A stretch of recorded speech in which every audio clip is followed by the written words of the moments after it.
Igualdad y libertad, por Norberto Bobbio. 4. Introducción. Filosofía política y teoría de la justicia. La filosofía política de Bobbio es la otra cara de la moneda de su teoría de la justicia. En la primera contemplará los valores y los principios desde el punto de vista del poder y del Estado, y en la segunda desde el punto de vista del derecho, aunque en ambos casos el desarrollo moral de las personas, siempre desde una ética laica, su libertad y su igualdad, son los fines o las metas de esas reflexiones. Aunque los conecta, se esmera en distinguir entre poder y derecho, y así, en esa obsesión tan suya, y por distinguir y matizar para el primero, desde la filosofía política, prefiere hablar de legitimidad del poder, y para el segundo, desde la filosofía jurídica, prefiere hablar de justicia del derecho. Como Heller en su teoría del Estado, Bobbio vincula indisolublemente como dos siamesas a ambas realidades que no se pueden entender la una sin la otra. En la teoría de la justicia, su dimensión metodológica arranca de una crítica al iusnaturalismo y varía desde una primera época donde acepta que los juicios de valor han de contar con los juicios de hecho, a una segunda donde acepta la tesis de la falacia naturalista y la imposibilidad de deducir los valores de los hechos. No estoy seguro de que hoy esté tan generalmente aceptada en la filosofía moral, política y jurídica esa tajante separación. En todo caso, tanto un emotivismo en el origen de los valores que aparece, por ejemplo, en su trabajo sobre el fundamento de los derechos humanos, como un historicismo que rechaza la existencia estable y permanente de los valores abstractos válidos para cualquier tiempo, y finalmente un esfuerzo de racionalización en la comprensión de esos valores y sus derivados, como los derechos humanos, son componentes imprescindibles para la identificación del edificio bobbiano de la teoría de la justicia. Su emotivismo se expresa muy claramente en este texto. Pero los valores últimos a su vez no se justifican, se asumen. Aquello que es último, propiamente porque es último, no tiene ningún fundamento. Su historicismo, tan presente en toda su obra, se refleja en este texto a la introducción que preparó en octubre de 1990 para su libro El tiempo de los derechos. Desde el punto de vista teórico, he sostenido siempre, y continúa haciéndolo, que los derechos humanos, por muy fundamentales que sean, son derechos históricos, es decir, nacen gradualmente, no todos de una vez y para siempre, en determinadas instancias, caracterizadas por luchas por la defensa de nuevas libertades contra viejos poderes.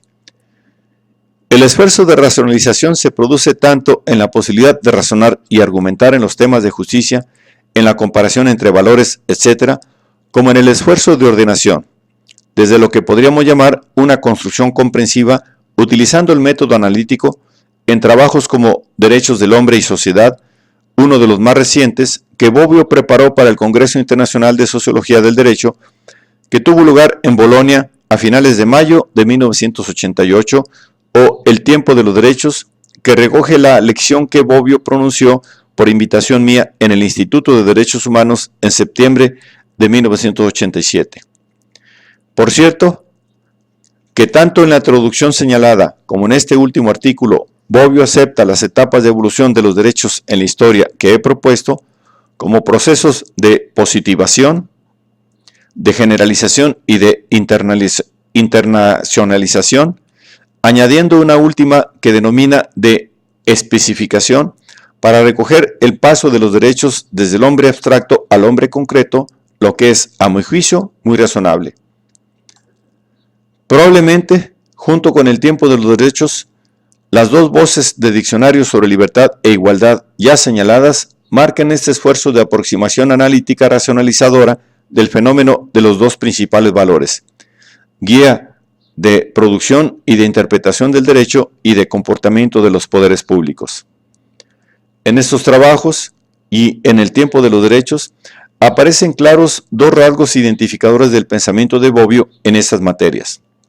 Por una parte, la conexión de los temas de teoría de la justicia, derechos humanos, con los de filosofía política, democracia y paz.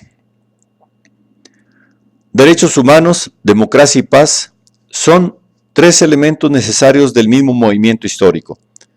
Sin democracia no existen las condiciones mínimas para la solución pacífica de los conflictos. Con otras palabras, la democracia es la sociedad de los ciudadanos y los súbditos se convierten en ciudadanos cuando se les reconocen algunos derechos fundamentales. Habrá una paz estable, una paz que no tenga a la guerra como alternativa, solo cuando seamos ciudadanos no ya solamente de este o aquel estado, sino del mundo. Es de nuevo la utopía kantiana reformulada por Bobbio. En los trabajos sobre la libertad e igualdad, estos temas y la idea de justicia se relacionan con el poder político, con el liberalismo y con la democracia, aunque también se afirman frente a los monopolios ideológicos y económicos. Por otra parte, el contenido de una ideología liberal socialista, siempre crítica y casi siempre poco optimista, se desprende también de todos sus planteamientos de teoría de la justicia. Baste en relación con los derechos humanos este botón de muestra tan significativo. Nacen cuando el aumento del poder del hombre sobre el hombre, que acompaña inevitablemente al progreso técnico, es decir, al progreso de la capacidad del hombre de dominar a la naturaleza y a los demás, crea nuevas amenazas a la libertad del individuo o bien descubre nuevos remedios a su indigencia. Amenazas que se desactivan con exigencias de límites al poder, remedios que se facilitan con la exigencia de intervenciones protectoras del mismo poder. A las primeras corresponden los derechos de libertad o una abstención del Estado, a los segundos los derechos sociales o un actuar positivo del Estado. Estamos ante un rechazo de la distinción de Isaiah Berlin sobre libertad positiva y negativa, perniciosa para una integración de los derechos económicos y sociales en el Estatuto de los Derechos, y estamos también en la conexión de Bobbio con un pensamiento que, arrancando de Louis Blanc, pasando por Bernstein y los austromarxistas, llega a Carlo Rosselli y a su obra sobre el socialismo liberal, prolongada en una de sus ediciones, y ya se ve que no es casual por nuestro autor.